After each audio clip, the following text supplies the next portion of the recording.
Dylan start today and why did you make the decision? He's just 100%. No, Chris got hurt, so we had a spot open, and we were looking at moving him in. I wasn't sure who I was going to take out, but it made the decision real easy. So. What's the status on Chris? I don't know. The X-rays were all okay, so nothing's broken in his ankle, but he had a pretty good sprain. So he's sprained it before, so he kind of got a feel, but I don't think he'll play Tuesday night, and we're hoping to get him back maybe for the conference. When did that happen? How did that happen? It just in practice on Thursday, just came down on Jordan's foot, I think. Coach, even without O'Shea in there, he had a 39-23 rebound advantage. How did you guys? Well, I thought Jordan Bell really picked it up. I thought, I'm not sure he's had double-figure rebounding for a while. That double-double, nice game. And, Dylan Ennis came back and had 6, so that was good. So, but I thought Jordan really helped pick that up.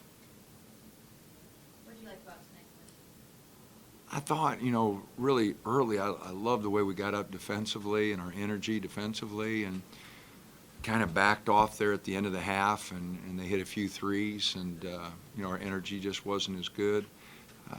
I thought mixing up our defenses in the second half really helped us. The rebounding difference is something that you always like to see as a coach. Beating anybody 16 on the boards and going, and without our best rebounder or one of our best rebounders was encouraging. Disappointed maybe still in our ball movement because we're not executing, not getting that thing moving like we should. But we just got to keep grinding away, and hopefully that'll come. I think this was the 10th straight game holding opponents under 75 points. In past seasons, it seems like your defense has kind of caught up to the offense by Pac-12 play. It seems it's kind of the inverse this year. Is that a better sign for you guys? Like, is offense easier to learn later in the season than defense? Well, offense they always want to play. That's the one thing. Getting them to guard sometimes is a little tougher. But, we just got to trust each other a little bit more offensively and share the ball. I like I said, at times defensively I thought our energy was pretty good. And I like seeing that. I think that's really important for a long season. You're not going to shoot it well every night, so you've got to guard somebody, and if you guard, you can stay in most games. We've got some very talented offensive teams coming up, with UCLA and USC just on the horizon. So, our defense has got to keep coming, and Fresno's a very athletic team. So we'll have our work cut out for us defensively, but offense, we're a better shooting team than we showed. We're not getting the right shots, and the flow isn't what it should be, and the rhythm of our offense isn't what it should be. So we just got to continue to keep pressing and see if we can find the right flow, the right rhythm, but it's not there right now. Can you talk about Peyton Pritchard and his development and his part in getting that flow going? He's going to be an awfully good player for us. I like his feel for the game. I like his toughness.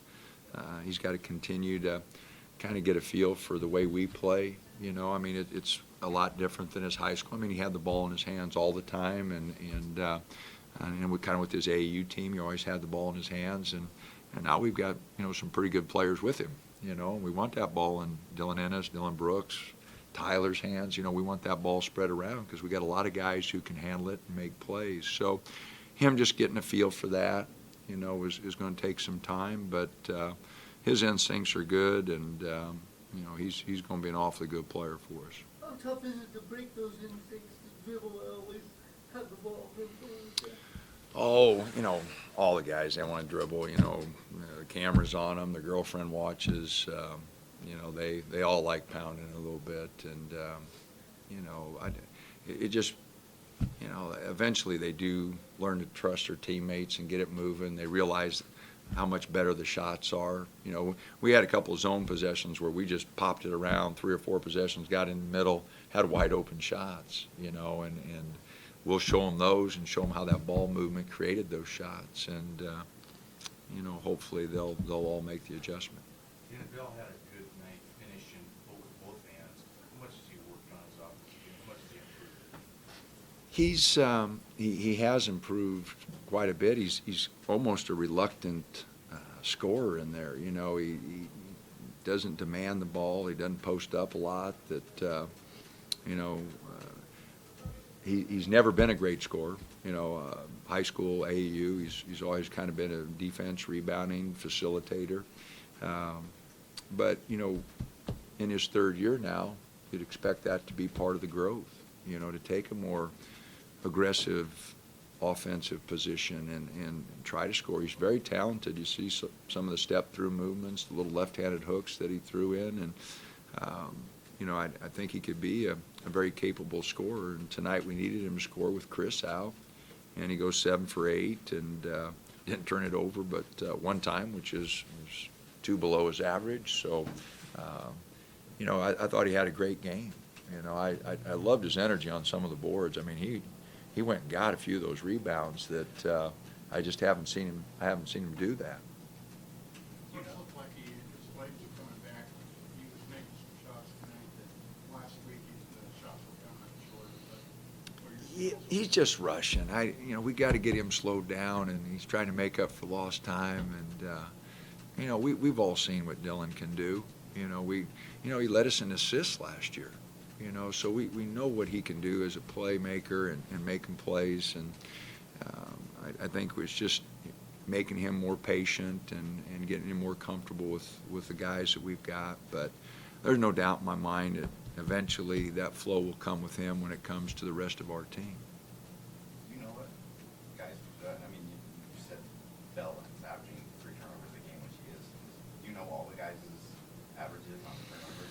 Oh, Or is that the stat that one sticks out pretty good. But you know, I know I don't memorize the whole stat sheet, but I do realize who's leading us in categories, who I want the ball in their hands maybe a little bit more, some a little bit less because of those stats. Who should be making a few more plays than they are. And you know, one thing that, you know, just drive me nuts, quick shots, bad shots, and I remember those real well. So, you know, there's certain things that, you know, I think are really important to the game that I remember, and others I probably don't put enough emphasis on. But, you know, you kind of get stuck in your ways after years, and you know what's good for your team and what's not, and where you can really prosper as a team and what holds you back. And turnovers has always been something that holds us back. We've always been successful if we hold that number to 11, 12, you know, no more than that. You're going to turn the ball over because you got to push the envelope some, but you start getting 15, 16, and then all of a sudden you've cut out 4 or 5 possessions a game, and we all know how many games are decided by 3, 4, 5 points. You know, that's the difference. And then points off turnovers. You know, we've always had a big plus advantage there, and we've had some games where we've been negative. Tonight we were just 22 and 14. The other night against Montana was a difference in the game. We were 21 to 10. You know, so points off turnovers is always a big stat that we look for, and we've got to do a better job with that stat. Chris out, Cavell had an opportunity to play more. How do you feel like he did? Maybe holding him back from. Oh, he's rushing things too. You know, we run that little set for him in the first half, and you know he's finished those every day in practice, and he just went fast, but I thought he gave us good minutes tonight. You know, other than just being a little nervous and going a little fast, you know, I think he's given us good minutes. You know, I just try to settle him down, slow him down. You know, difference between going fast and being quick.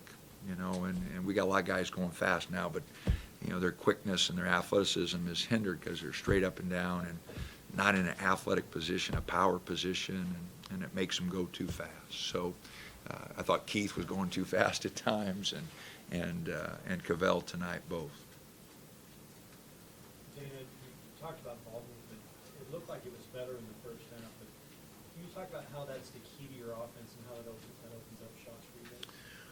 Just sharing the ball. You know, we recruit scores. We got a lot of guys who can score the ball and getting them good shots. For example, Dylan Ennis took 2 threes in the first half, and neither one of them were good. And he's a much better shooter than his percentages show. He's shooting the ball 27% from 3, and there's no reason for that. All right, he's a much better shooter than that. But if you don't take the right ones, it's hard to get a rhythm going, a flow going. And he took 2 really tough ones. The first one off the dribble, and the second one was a hesitation, step, no rhythm to it. Those are just really hard shots. So, we've got to start taking better threes. I think we're a better three-point shooting team than what we've shown. And if we take good ones, that percentage will go way up. Coach, you put your arm around Pritchard there, second half, you pull him out, I think he had the dribble go ahead when he lost the ball. Can you share kind of what your message was at that point? Well, on the possession before, he didn't square up on the ball. The guy kind of drove, and then he just reached and hacked him for his 3rd foul, and it was just a bad foul, shooting foul, and then he came down and tried to make up for it, by taking too many dribbles. And after that first dribble, the guy was open, but he took that second one and that third one, and they got him, and that's just, he could have got away with that, maybe a year ago, but he's not going to get away with that with the length and the athleticism of a lot of the teams that we've got to face. So just trying to explain to him that have to make that play right there, make him guard a couple sides and see what we can get. He'll get it. No, he's a smart kid. He's tough, and he competes, so he'll pick it up. Thanks.